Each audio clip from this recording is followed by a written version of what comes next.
नमस्ते एवरीवन, कैसे हैं आप सभी।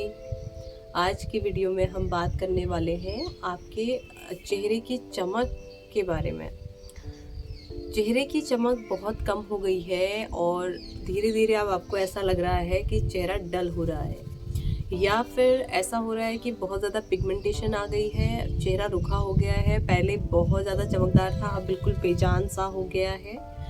तो ये वीडियो आपके लिए है, आपको बिना स्किप करे ज़रूर देखनी चाहिए। तो चलिए शुरू करते हैं। नमस्कार दोस्तों, मैं हूँ पूजा।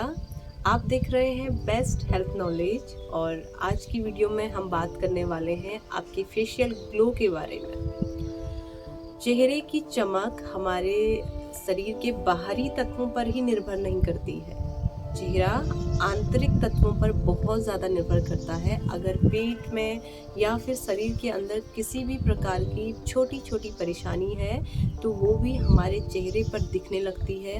पेट में अगर कब्ज है तो हमारा चेहरा रूखा और डल दिखाई देने लगता है।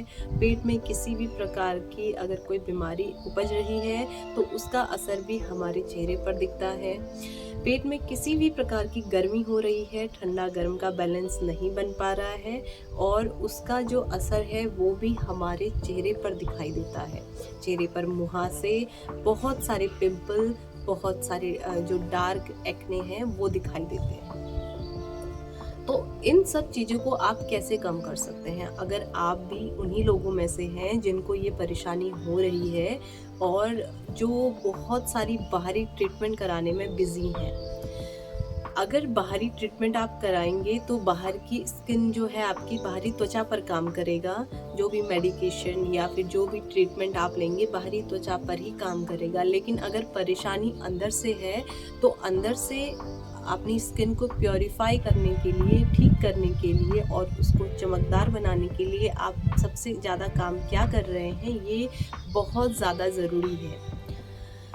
तो जानते हैं कुछ ऐसे टिप्स के बारे में जो हमारे चेहरे के ग्लो को इन्हेंस करने में बहुत ज़्यादा मदद करेगी। तो इन सब चीज़ों को आप कैसे कम कर सकते हैं? अगर आप भी उन्हीं लोगों में से हैं जिनको ये परेशानी हो रही है और जो बहुत सारी बाहरी ट्रीटमेंट कराने में बिजी हैं।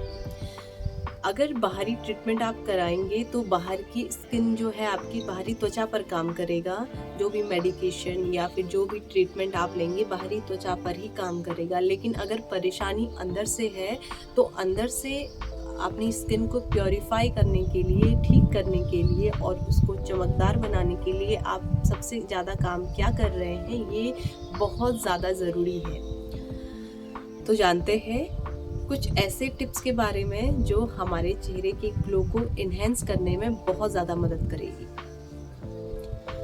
सबसे पहले आपको ये जानना बहुत ज़्यादा ज़रूरी है कि चेहरे का ग्लो सफ़ेद या सांवले रंग पर डिपेंड नहीं करता है। रंग अलग है और चेहरे की जो चमक है वो होना अलग है। अगर आपका रंग सांवला है और अगर आप चाहते हैं कि फेड वाइट जब हो जाता है, स्किन टोन चेंज हो जाता है तो उसको अगर चमक कहते हैं तो आप गलत हैं। आपका शरीर कितना स्वस्थ है उस पर डिपेंड करता है कि आप कितने स्वस्थ रहेंगे। इसके बाद अगर आपके पेट में बहुत ज़्यादा कब्ज होती है तो सुबह उठकर आप डिटॉक्स जरूर करें। अगर मॉर्निंग में उठने के बाद आप गुनगुना पानी या सादा पानी पी लेते हैं, 2 से 3 गिलास अगर आप पी रहे हैं तो वो आपके डिटॉक्स में बहुत मदद करेगा। खाने में फाइबर की मात्रा ज़रूर लें, फ्रूट्स लें, जूस लें। बिल्कुल रूखा खाना खा रहे हैं तो भी कब्ज़ का कारण बनेगा। कब्ज़ होगी तो पेट में आपके जो उसका असर चेहरे पर भी दिखाई देगा। इसके बाद बात करते हैं कि आप अगर डिटॉक्स भी कर रहे हैं और पेट की कब्ज़ भी नहीं है फिर भी क्यों हो रहा है? हो सकता है आपने पास में हैवी मेडिसिन ली हो या फिर कोई ऐसी आपकी बॉडी में बीमारी आ रखी हो, डिजीज़ के कारण भी ऐसा हो सकता है। तो इसको कम करने के लिए आपके पास एक ही रास्ता है जो मैं हमेशा आपको बताती हूँ, वो है योगाभ्यास। योगाभ्यास एक ऐसी चीज़ है जो आपकी दवाइयाँ, किसी भी प्रकार की बीमारी को बिना दवाइयाँ खाए हुए आप समाप्त कर सकते हैं। लाइलाज बीमारियां खत्म हो जाती हैं। अब ये सिर्फ कहने के लिए नहीं है, जब तक आप अभ्यास नहीं करेंगे तब तक आपको इसका फायदा नहीं दिखेगा।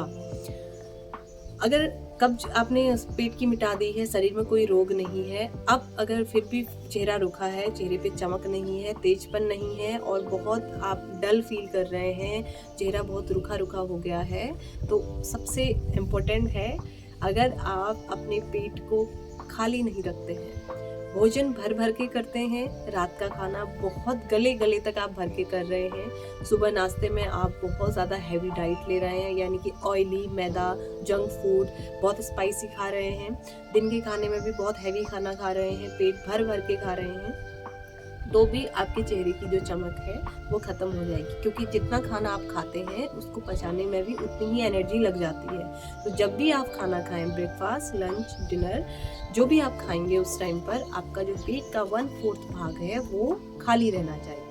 अगर आप फास्टिंग करते हैं या फास्टिंग धार्मिक मान्यताओं या फिर विज्ञान को मानकर कर रहे हैं तो बहुत ही ज़रूरी है। अगर आप फास्टिंग नहीं कर रहे हैं तो फास्टिंग करना आपके लिए बहुत ज़्यादा फ़ायदेमंद हो सकता है। 24 आवर्स की महीने में आप 2 फास्टिंग ज़रूर करें, जिससे आपका जो शरीर है पूरी तरीके से डिटॉक्स हो जाएगा, शरीर के टॉक्सिन्स बाहर निकल जाएंगे और आपका जो चेहरे का ग्लो है वो भी बढ़ने लगेगा। तो अगर इन सभी चीज़ों का आप ध्यान रखेंगे तो डेफिनेटली आपका जो चेहरा है वो अंदर से ग्लो करेगा। बाहरी जो त्वचा है उस पर आपको बहुत सारे जो पैसे हैं वो वेस्ट करने की आवश्यकता नहीं है। अब आप सोचेंगे कि बाहर का स्किन केयर करना तो बहुत ज़्यादा ज़रूरी है। स्किन केयर करना ज़रूरी है, लेकिन अगर आप आयुर्वेदिक चीज़ों, होममेड चीज़ों को अप्लाई करते हैं, दही और बहुत सारी चीज़ें हैं जो आपकी स्किन को सूट करती हैं, एलोवेरा है, वो आप लगाएंगे तो डेफिनेटली आपको बहुत अच्छा फ़ायदा देखने को मिलेगा। जो रूटीन है उसको चेंज करें और चेहरे की चमक को बढ़ाना चाहते हैं तो इन टिप्स को ज़रूर फॉलो कीजिए। इसमें कोई हार्मफुल इफ़ेक्ट आपको देखने को नहीं मिलेंगे, कोई भी शरीर में तकलीफ देखने को नहीं मिलेगी। बहुत ही चेंजेस, मेजर चेंजेस हैं, बहुत ही छोटे छोटे चेंजेस हैं। अगर आप अपनी लाइफस्टाइल में करेंगे तो चेहरे का जो ग्लो है वो बहुत ही बढ़ता जाएगा, आपका चेहरा अलग से चमकेगा। और चेहरे की टोन के लिए अगर बात करें तो टोन तो प्रभु का दिया हुआ है, भगवान की दी हुई कृति को आपको यूं ही निराश नहीं होना है। अगर आपका रंग जिस भी कॉम्प्लेक्स के आप हैं वो बहुत ही खूबसूरत है, अपने आप को खूबसूरत आपको मानना है अंदर से, तभी आप कॉन्फिडेंट फील कर पाएंगे। लेकिन अगर ग्लो बढ़ाना है तो इन सब चीज़ों को आपको फॉलो करना पड़ेगा। अभी इस वीडियो को एंड करते हैं, अपना ध्यान रखें, मिलते हैं एक नेक्स्ट इंफॉर्मेटिव वीडियो में। अपना ध्यान रखें, स्वस्थ रहें, मस्त रहें।